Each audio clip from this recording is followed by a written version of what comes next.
សួស្តីអ្នកនរគ្នាខ្ញុំនេះ admin លើកយកមេរៀនទី2តែទាក់ទងជាមួយនឹង basic router configuration ហើយនៅលើមេរៀនហ្នឹងគឺខ្ញុំអត់សូអ្នកនរគ្នានៅលើ packet tracer ទេគឺខ្ញុំគ្រាន់តែសូអ្នកនរគ្នាពី slide មួយចំណុចមួយឲ្យអ្នកនរគ្នាយល់នៅក្នុងមេរៀនមួយហ្នឹងហើយឥឡូវយើងចូលទៅក្នុង slide យើងបន្ទាប់ទៅ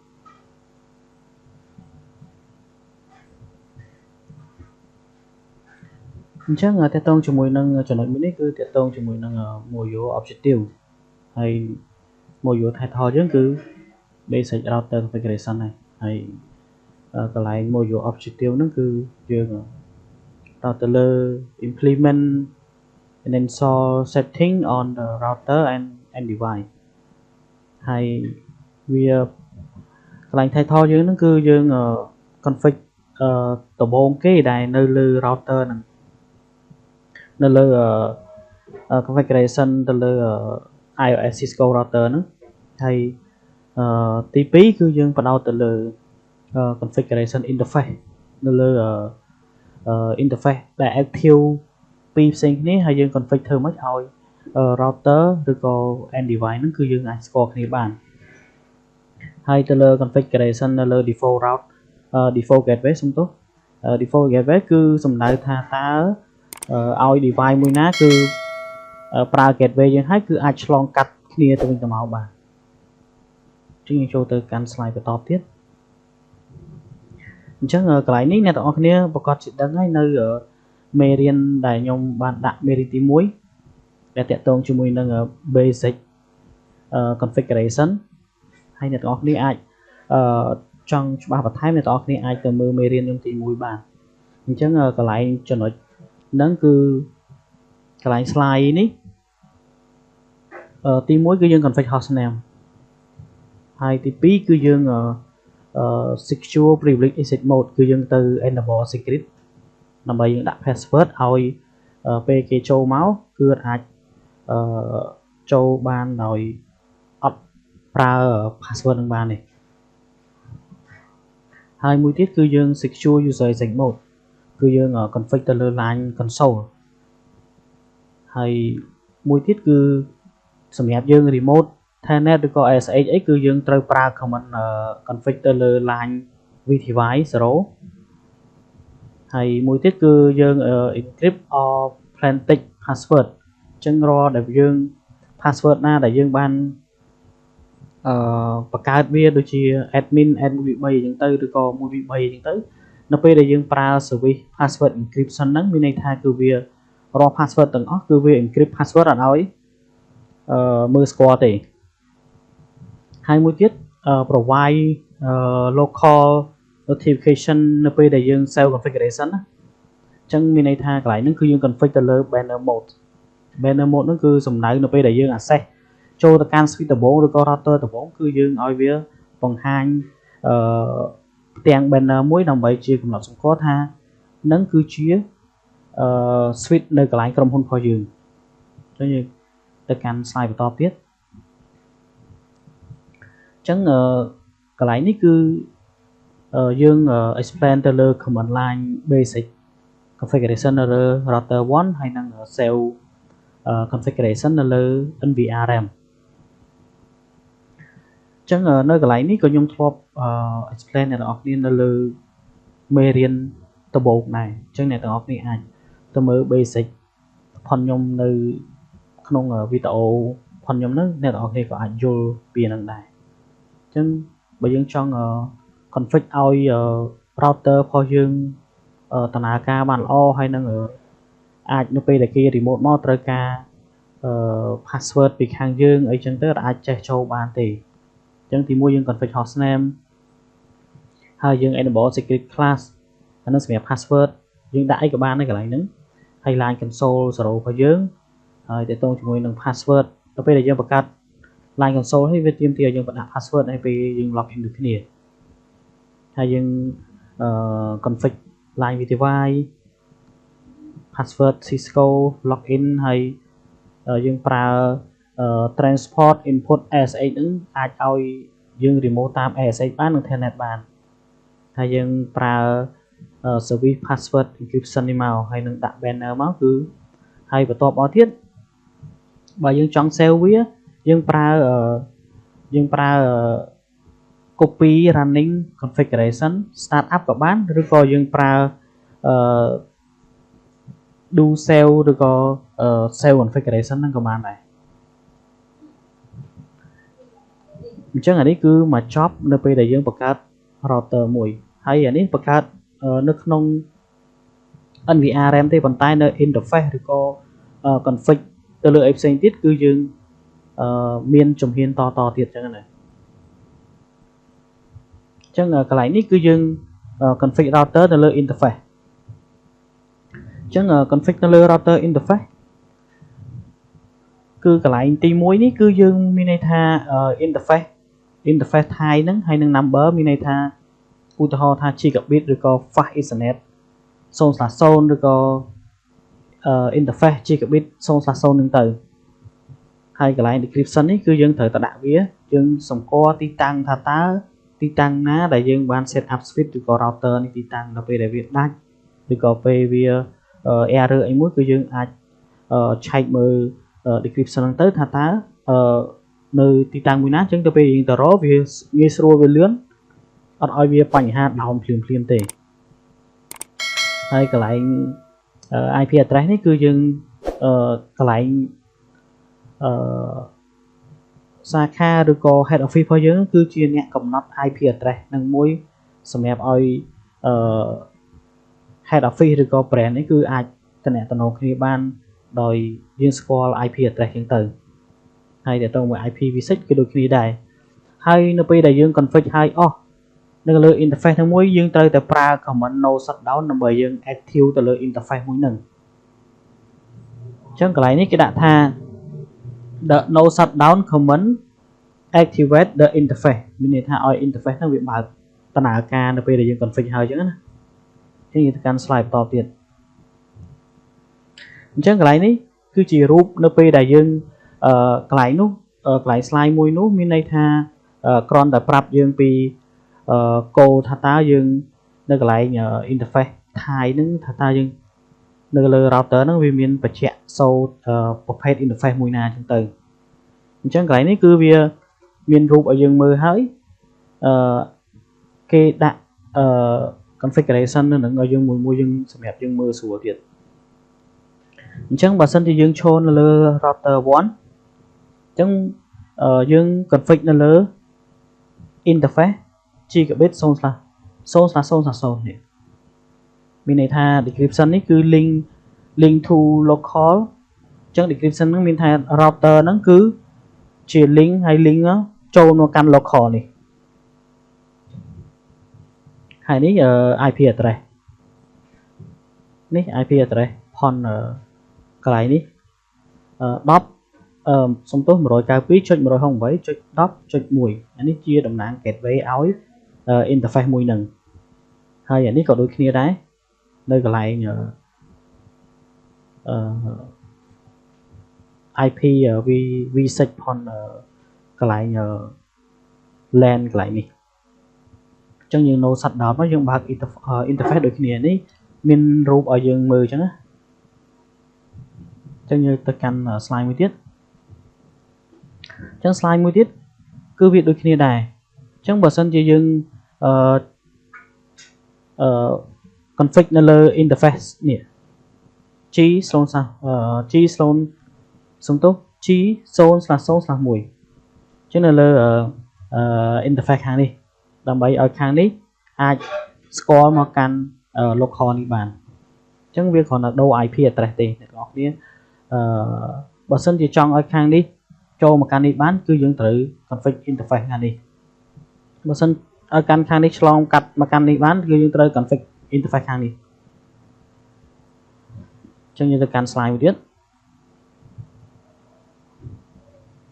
អញ្ចឹងតើតើជាមួយនឹង slide នេះគឺជា slide verify interface configuration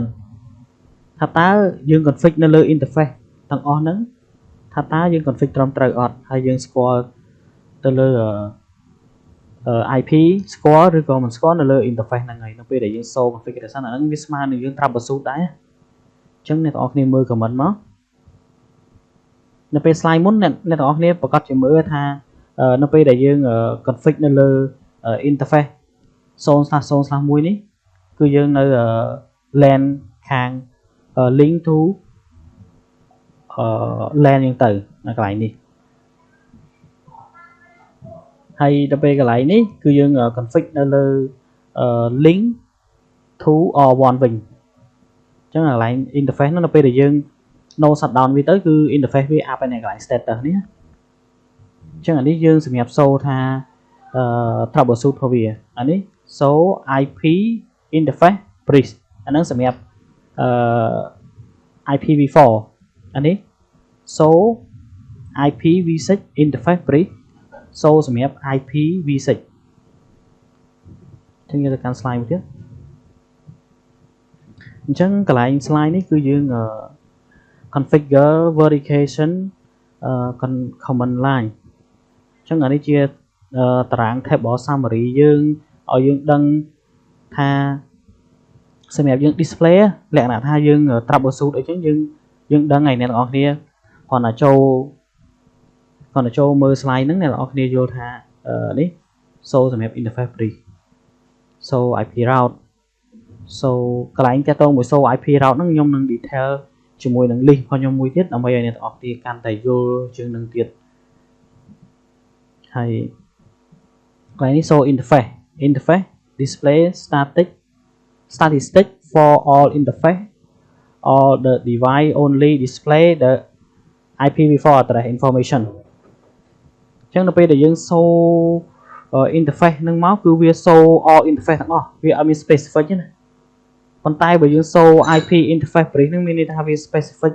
ទៅលើ current status ដែលយើងបាន config ទេអញ្ចឹងអា show interface នេះក៏ដូចគ្នាដែរអាខាងក្រោមនេះក៏ដូចគ្នាដែរនៅពេលដែលអ្នកទាំងអស់គ្នាទៅកាន់ធ្វើ ISP ឬក៏អ្នកទាំងអស់គ្នាទៅក្រុមហ៊ុនមួយណាឬក៏ bank មួយណាអ្នកទាំងអស់គ្នាត្រូវតែមាន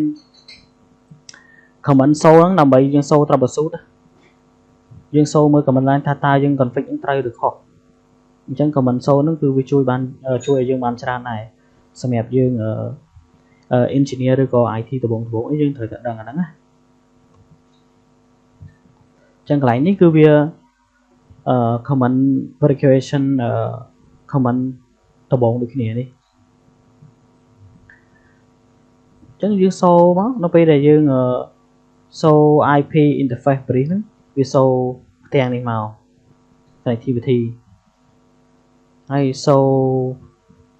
IPv6 interface bridge ហ្នឹងគឺវា show នេះដូចគ្នាដែរអញ្ចឹងវា up វា status កន្លែងនេះ up status នេះ up ដូចគ្នាអញ្ចឹងទៅ slide មួយទៀតអញ្ចឹងកន្លែងនេះវា show IP route អញ្ចឹងកន្លែងយើង show IP route នេះមានន័យថាយើងចង់ដឹងថាតើinterface របស់យើងនឹង connect ទៅកាន់ connectivity interface មួយណាហើយនៅក្នុង local ឬក៏យើង assign វាជា static អីហ្នឹងទៅអញ្ចឹងគឺវា show កន្លែងនេះអញ្ចឹងអាកន្លែងនេះខ្ញុំអត់ទាន់បញ្យល់អ្នកទាំងអស់គ្នាទេខ្ញុំនឹងទៅ list របស់ខ្ញុំមួយទៀតខ្ញុំនឹងបញ្យល់អ្នកទាំងអស់គ្នាលម្អិតជាងនឹងទៀតអញ្ចឹងយើងគ្រាន់តែមើលតាក់ទងជាមួយនឹង command line មក show IP route show IPv6 routing អញ្ចឹងមកអញ្ចឹងមកអ្នកទាំងអស់គ្នាចង់យល់កាន់តែច្បាស់នៅលើ packet tracer គឺអ្នកទាំងអស់គ្នាចូលទៅកាន់មេរៀនខ្ញុំទី1ទាំងអស់ទៅគឺខ្ញុំ show អ្នកទាំងអស់គ្នាទាំងអស់ detail ឲ្យអ្នកទាំងអស់គ្នាទាំងអស់អញ្ចឹងយើងទៅកាន់ slide បន្តទៀត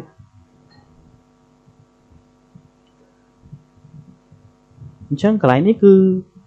display statistic for all interface with the show interface command អញ្ចឹងនៅពេលដែលយើង show interface gigabit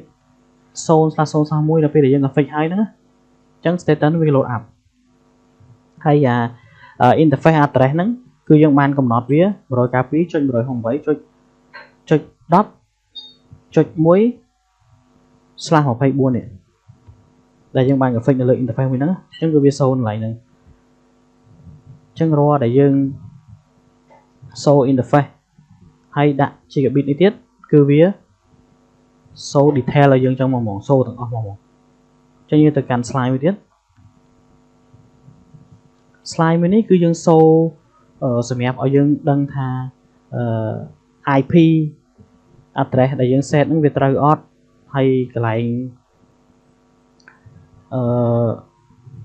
ARP វាហ្នឹងគឺវាបាន enable ហើយនៅអញ្ចឹងណា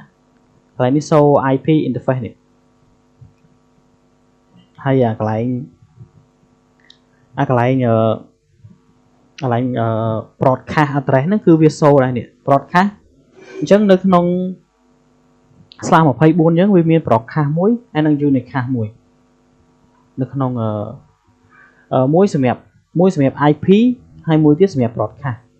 អញ្ចឹងយើងនៅសល់តែពីរ 54នេះសម្រាប់ដែលយើងប្រើបានណាដូចជា IP ដំបូងហើយនឹងជាមួយនឹងអាកតុយ broadcast address ហ្នឹង 255.255.255 ណាចឹងអានេះគឺ show interface ដូចគ្នាយើងមើលទៅលើ status របស់វាហើយនឹងមើលថាតើកន្លែង status របស់វានឹង up ឬក៏ down អញ្ចឹងទៅហ្នឹងសម្រាប់យើង show ទៅមើលលើ interface នឹងដូចគ្នាចឹងកន្លែងនេះគឺវា show សម្រាប់IPv6 ចឹងកន្លែងនេះគឺវាកន្លែង IPv6 is enabled link local address នេះគឺសម្រាប់ address សម្រាប់ address ផងដល់ពេលដែលយើង config ណា config នៅលើ interface G0/0/0 នេះចឹងវា show IP អានឹងនៅនឹងគេហៅ link local IP address ណាចឹងយើងចូលទៅកាន់ slide មួយទៀតចឹងយើងមកដល់កន្លែង default gateway ហើយនៅលើ host ចឹងទី1 default gateway is used when the host send the packet to device on the other network អញ្ចឹងហេតុអីបានកន្លែងនេះវាឆ្លងកាត់ទៅកាន់ PC ផ្សេងមួយទៀតដោយសារកន្លែង router ហ្នឹងគឺបានកំណត់តាក់ទងមួយ default gateway នៅលើនេះហើយអញ្ចឹងនៅពេលដែលយើងអាសាញ VLAN ឧទាហរណ៍ថា VLAN 10ហើយកន្លែង interface នេះគឺ VLAN 10ដែរអញ្ចឹងកន្លែង PC លេខ1ហ្នឹងអាច ping មកកាន់ PC លេខ3ដូចគ្នាបានដោយឆ្លងកាត់តាមរយៈ default gateway អញ្ចឹងអាហ្នឹងវាចំណុចទី1កន្លែងនេះគេបាន detail អ្នកនរគ្នាហើយ to reach PC3 and PC1 address and packet with the IP address of the PC3 but forward the packet to the default gateway to G0/0 the interface R1 នេះអញ្ចឹងបើសិនជា R1 នេះបាន config ទៅលើ default gateway ហើយកន្លែងនេះគឺបង្កើតជាVLAN 10ហើយកន្លែង switch ខាងនេះបង្កើតជា VLAN 10ដូចគ្នាគឺវាអាចឆ្លងកាត់គ្នាតាមរយៈ default gateway ហ្នឹងហើយអញ្ចឹងយើងកន្លែងនេះក៏វា note ដែរថា the IP address of the host and the router interface must be in the same network បើសិនជាវា network ដូចគ្នាគឺវាអាចទំនាក់ទំនងគ្នាបានហើយនៅក្នុងចំណុច slide មួយហ្នឹងអញ្ចឹងយើងមកកាន់តាក់ទងជាមួយនឹង default gateway នៅលើ switch អញ្ចឹង default នៅលើ switch ដល់ពេលដែលយើងdefault gateway ហ្នឹងគឺយើងត្រូវប្រើវា config សម្រាប់យើង remote management ទៅលើ switch ហ្នឹងដោយឆ្លងកាត់ network ផ្សេងដទៃទៀតចឹងទៅហើយតាក់ទងជាមួយនឹងបើយើងប្រើ IP default gateway ហ្នឹងគឺយើងត្រូវ config វានៅក្នុង global configuration mode command ហ្នឹងហើយអញ្ចឹងកន្លែងនេះstop នេះមានន័យថា medium is working on the corrected the version បើសិនជា version វាអត់ដូចជាមួយនឹង 10.3 ទេគឺវានឹង stop network នឹងភ្លាមហ្មង ចឹងមកយើងចូលមកកាន់slide មួយទៀតចឹងកន្លែងនេះគឺ10.4 module practice and question អាហ្នឹងបើសិនជាយើងអ្នកទាំងអស់គ្នាបើសិនជារៀននៅសាលាណាធំអីអ្នកទាំងអស់គ្នាប្រកាសជាអាចនឹងចូលទៅលើកន្លែងហ្នឹងគឺយើងអាច practice ទៅលើនៅលើកន្លែងមេរៀនហ្នឹងបានអញ្ចឹងតកតងជាមួយនឹងនៅក្នុង module ហ្នឹងថាតើយើងមានបានរៀនអីខ្លះនៅលើ module មួយហ្នឹងអញ្ចឹងទី1យើងបាន config ទៅលើ device name សំទោសយើងបាន config ទៅលើ device name ហើយ secure privilege exit mode secure user exit mode secure remote tenant and SSH access secure all password in configuration file provide low legal notification អាហ្នឹងសម្រាប់ panel mode save configuration នៅលើ NVRM ហើយយើងប្រើ command no shutdown ហ្នឹងដើម្បី active ទៅលើ interface ហើយអាចឲ្យ interface ហ្នឹងអាច connect ទៅគ្នាទៅវិញទៅមកបានដូចជា switch ឬក៏ router ហើយ physical layer អីហ្នឹង active ហើយយើងប្រើ command show IP interface brief ហ្នឹង show សម្រាប់យើងមើលទៅលើ interface show IPv6 interface brief show IP route ហើយ show តាក់ទងជាមួយនឹង IPv6 route អីចឹងទៅអញ្ចឹងនៅចំណុចមួយហ្នឹងគឺយើងរៀនបាន summary យើងរៀនបានច្រើនដែរអញ្ចឹងខ្ញុំនឹងបញ្យល់អ្នកទាំងអស់គ្នាទៅកាន់list របស់ខ្ញុំដែលបញ្យល់តាក់ទងជាមួយនឹងcommand line routing table ហើយនឹងrouting table code ហើយនឹងprefix len longer prefix អញ្ចឹងអ្នកទាំងអស់គ្នាដឹងហើយថានៅពេលដែលយើងសូ IP route នៅពេលដែលខ្ញុំសូនៅក្នុង slide អ្នកទាំងអស់គ្នាប្រកាសជាយល់ហើយអញ្ចឹងអ្នកទាំងអស់គ្នាគ្រាន់តែមើលត្រួសមកសូ IP route display ទៅលើ IP routing table សូ IP route ដល់ពេលដែលយើងដាក់ network ដូចនៅខាងក្រោមទៅតើវាសូ IP specific network អីចឹងទៅហើយបើយើងសូ IP route ដោយ extra ជាមួយនឹង network ហ្នឹងថាតើវាroute ទៅលើ IP ណាខ្លះវាឆ្លងកាត់ទៅលើ device ណាខ្លះហើយយើងសូ IP route prefix len ហ្នឹងកន្លែងនេះគឺ display route of the specific subnet subnet lake អញ្ចឹងមានន័យថាកន្លែងនេះគឺសំដៅទៅលើ subnet lake នេះហើយដូចជា prefix len អញ្ចឹងណាដល់ពេលដែលយើងសូ IP route 192.168.10.0 នេះមកទៅពេលយើងដាក់ subnet ហ្នឹងថាតើវារុញទៅវាសូ IP route ណាខ្លះហើយកន្លែងនេះយើងសូ IP route connectivity នេះ display only connectivity route អញ្ចឹងវាសូឲ្យយើងហើយអញ្ចឹងសូ IP កន្លែងlist របស់ខ្ញុំនេះគឺខ្ញុំបង្ហាញអ្នកនរគ្នាតាក់ទងជាមួយនឹង command line ណាអ្នកនរគ្នាកុំច្រឡំណាអញ្ចឹងបើអ្នកនរគ្នាចង់បាន list ហ្នឹងគឺខ្ញុំឲ្យបើសិនជាអ្នកនរគ្នាឆាតមក direct មកខ្ញុំឬក៏សុំខ្ញុំនៅក្នុង description ក៏ខ្ញុំឲ្យគ្នាដែរចាំខ្ញុំផ្ញើឲ្យអ្នកនរគ្នាអញ្ចឹងទៅអញ្ចឹងកន្លែងនេះយើងសូ IP so IP route static with display only static route so IP route OSCS គឺវាសូតាក់ទងជាមួយនឹង display route learning ជាមួយនឹង OSCS អានេះ so IP route ERGRP ក៏ដូចគ្នា so IP route BGP ក៏ដូចគ្នាហើយកន្លែងនេះយើងសូ IP protocol filter ទៅលើ route by protocol វាមានដូចជា RIP ហើយនឹង ISI មានអីទៀតហើយកន្លែង longer prefix ហ្នឹងគឺយើងសូ more specific subnet for the ឲ្យតាក់ទងជាមួយកន្លែងនេះគឺយើងសំដៅទៅលើ IP address យើង slash 24/16/25 ហ្នឹងអាហ្នឹងតាក់ទងជាមួយនឹង longer prefix ណាអញ្ចឹងយើងចូលមកកាន់កន្លែងនេះមួយទៀតកន្លែងនេះគឺវា detail ឲ្យយើងហើយ longer prefix ហើយនឹង shorten prefix អញ្ចឹងកន្លែង longer prefix ហ្នឹងមានន័យថា more bits in subnet mask more specific route